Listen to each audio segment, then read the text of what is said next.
Today is September 24th. This is episode 9. My name is Meredith. And I'm Brian. And we have Catherine Truitt with us, who is running for North Carolina's Superintendent of Public Instruction. It's a mouthful. It is. Thank you so much for coming. Yes. Thanks, Meredith and Brian. I'm really excited to be here in person with y'all. Yes. Yes, thank you. We are, if you're listening, we are 6 feet apart. We have socially distanced, Things are Yes. COVID prepared. Yes. So you can start off for it. Yeah, we can start off. So I'm excited about this one because I'm from a family of teachers. Mm-hmm. You have some teachers on your side Two too. several teachers. So this role is incredibly important to us. We have a 4-year-old, and so we want things to be good for him in the future. Yes. Definitely. Yes. So tell us a little bit about your current role and how that prepares you for this new job, and into what are some of the primary responsibilities of this position. Thank you very much, first of all, for the opportunity. I am a lifelong educator. I've been in education since graduating from college. I've taught in many different kinds of settings, and currently I am the Chancellor of Western Governors University, North Carolina, which is a nonprofit 100% online university. And our mission is to expand access to higher education for those who might not have it otherwise. And so at the heart of my job is equity in higher education. About 76% of our students belong to one or more underserved categories, and we have an 89% rate of employment in the field within 1 year of graduation. So we have amazing outcomes. Our tuition is amongst the lowest in the whole country. Wow. And we are very cognizant of the fact that low-income and minority students are often the ones who suffer the most from for-profit online institutions. And so we take our financial aid services and our counseling that we give to students before they enroll very seriously. And I think that role has prepared me for this role because while the state superintendent, I believe, should have been a teacher and should have policy experience in education, which I do, I think they also need to have executive experience. And this is a nearly $10 billion budget, the K-12 budget. Wow. And there are 560 employees at the Department of Public Instruction. And the Department of Public Instruction is the administrative arm of the State Board of Education. So to your question about what this role does, the state superintendent, which is actually mandated that this person be elected in our state constitution, leads the Department of Public Instruction. Okay. So in your background, did you work for like some turnaround type of I did. institution? Yeah, so I taught in the classroom for 10 years, and then for 3 years I served as a turnaround coach in various places in the US, mostly in urban areas and in high poverty schools. And a turnaround coach is someone who comes into a school, works with the teachers as well as the administration, and sometimes the central office leadership, the superintendent, to help transform that school so that it can have better outcomes for all kids. That sounds like that would be directly, Yes. direct skills and qualities that you would need moving into that position, this new position. Yeah. Especially Yes. here, in North Yes. Carolina. Yes. Definitely. Yeah, we have to acknowledge, we have to come to this role. I come to this role fully acknowledging that we are not providing a sound basic education, which is a constitutional mandate, by the way, to all children in North Carolina. Right. Yeah, we are definitely lacking in that area for sure. Right. Yeah. So So I'm gonna ask her about what's one or two things that this job would entail that people might not know about? There are a lot of things that this role does, but if I could, I'll give you one example of what I would have the power to do that will actually be my #1 priority if I'm elected. Okay. So right now in North Carolina, only 65% of students, of 8th graders, start high school reading and doing math on grade level. Really? Sorry, 65% don't. 65%. Let me start, yeah, let me say that again. Okay, 65% of 8th graders in North Carolina do not start high school reading proficiently and doing math proficiently. Now wait for it, when we disaggregate that by subgroup, we find that only 28% of Hispanic students do, and only 14% of African American students do. Oh my gosh. And when we just look at income level, regardless of race or ethnicity, we find a 30-point achievement gap between low-income students in North Carolina and their wealthier counterparts.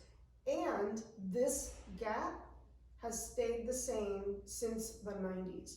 So my point is that no matter who has been in charge, which political party over the last 30 years, even 40 years, no matter how much money we have appropriated to K-12 education, we've not moved the needle for these groups.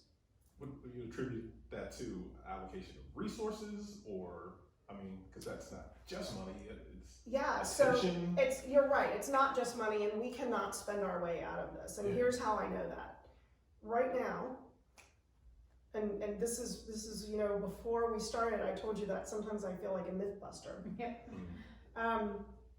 Right now in North Carolina,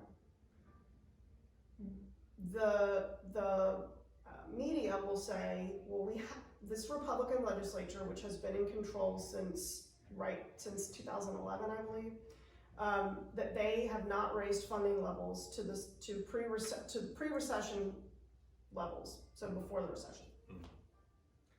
And to that, what I would say is that yes, we not only have raised it, it's gone up. We actually rank number 3 in the country for increases of spending in our state. Wow.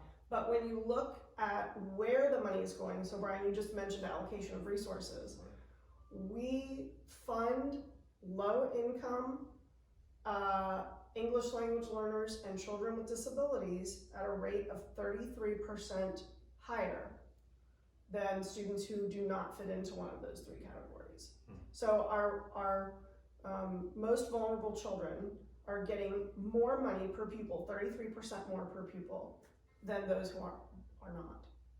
And so that says to me that we need to do a better job of spending the resources we have. Because in North Carolina, money does not correlate to student outcomes. And why is that? Now the reading piece, I think I know the answer to that question, and that is that we are just now in North Carolina, and quite frankly in the rest of the country, coming to terms with the fact that what is known as the science of reading, which is a fancy way of saying phonics instruction, has in the last 30 years been set aside in favor of what's known as whole language or balanced literacy. And we know now that those programs, that approach to teaching reading to young children doesn't work. And the research is very clear on that. Wow. And so we do have, there is a coalition led by the State Board of Education that is looking at this problem now. And it's going to take getting our colleges of education and other advocates on board to once and for all say that the science of reading is where we need to put our hope and our strategy. Wow. That's interesting. I mean, we would have been in school when the old way was still happening, learning to read, and Bryson's gonna go into school not learning how to read. Wow. Yeah. This is So do you oversee that? Is that your So, responsibility yes, to so do let me, that? I will finish that thought. Thanks, Brian. So what I would do is start, and this is not my idea, I am modeling this after Mississippi, who 5 years ago got laser focused on early literacy, and they were the only state in 2019 to see significant gains in all subgroups. wow. So what I would do is launch a statewide literacy campaign that is not just about those of us in education, but also aimed at parents, so that everyone has a role to play in changing the trajectory. Because guess what? 3rd grade reading scores are tied to outcomes for adults. And does this even come back? So I went to NCW, and part of my studies, I thought I wanted to be a teacher, and I changed my mind. Does this even come down to when teachers are being trained and things like that, even within the colleges? Has that curriculum changed for North Carolina? So if you think about it, a lot of professors are allowed to teach what they want, right? So we might have the kinds of courses that we use to train teachers actually does sit in policy for the state. Because you have to take a test to. And that's right. And I will tell you, I actually had a conversation with someone about this today who is on the Educator Prep Commission. That is mandated in legislation. Teachers have to pass what's called Foundations of Reading exam, and we do have data that shows that the teachers who pass that exam, that there is predictive validity in how they as teachers are going to perform, and their students outperform students of teachers who did not pass that exam. Wow. Okay. Yeah. I mean, yeah, if you're not trained properly. That's right. Everybody's not meant to be a teacher, and we say this all the time. Well, and the other thing that happens, because we do have some colleges of education who are very much grounded in the science of reading. Often what happens also is that new teachers get to their district, and that might not be the way they do it there. So it's a hearts and minds conversation with all education stakeholders. Do you think so I know this is a basic concept, but do you think overall teachers teach the test just so the students can pass an exam, as opposed to teaching the basic concepts and how to learn? Like EOGs and because it seems like that still happens. Like a lot of it is a time crunch as well, Right. Where, especially then when you have snow days and you have, hurricanes. Right. Out of school. Yeah. We didn't get to that yet. But I think that concept seems like it was a constant in a lot of different places, that teachers just taught the exam just so you could pass Teach the test. Teach the test so you can get out of there and move on to the next level. Do you think that's still I do, and it's not teachers' fault. Yeah. That's the consequences of high stakes testing. And to your point, the EOGs and the EOCs are our own state tests. We need to be giving nationally normed tests so that we know how we're doing relative to other states, so that everyone's taking the same test. So how do we make that happen? That's a policy change as well that I plan to advocate for. Okay. Nice. Okay. Yeah. All right. Yeah, because it's pretty hard to say North Carolina does better than California when It's a totally different metrics. different. Yeah, the only thing, we do have a sample that we can compare. It's called the NAEP, N-A-E-P, the National Assessment of Education Progress.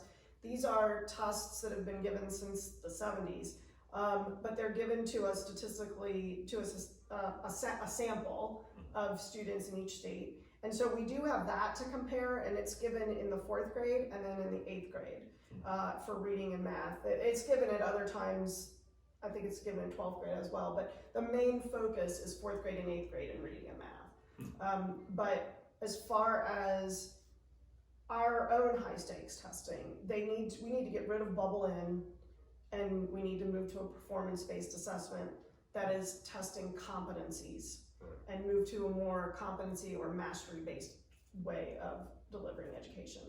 And we need to look, the research is very clear that when we have high expectations for our low income and minority students, they do better.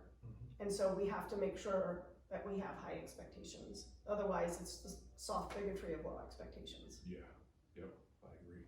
We'll take a break. Yeah, let's take a quick break.